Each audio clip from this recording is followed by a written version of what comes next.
In your testimony, you highlight that for the first time ever, credit card debt eclipsed $2 trillion last year since CFPB.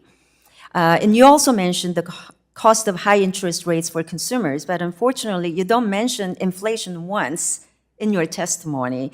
You know, you are a member of FSOC, and so you should have been privy to discussions on how fiscal expansionary measures fueled inflation. So if you recall, everyone in the Biden administration was stating that inflation is transitory, but when in fact we all know that it wasn't. So why did you fail to mention inflation in your testimony? Certainly higher cost of goods. I think I specifically mentioned examples of it. I'm happy to look back at it. In the examples of higher vehicle prices, there's certainly issues with higher home prices.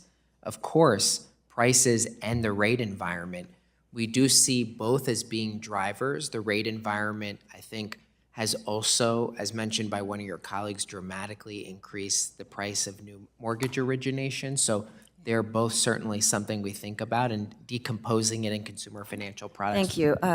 You know, since consumers had to pay more for goods and services as you pay, would you agree that inflation played a role in increasing indebtedness to Americans? Well, so if you look at the amount of household debt relative to net worth, you know, we can share with you the trend lines, but I think it's not our job to really look at, you know, what exactly is happening with respect to each individual good.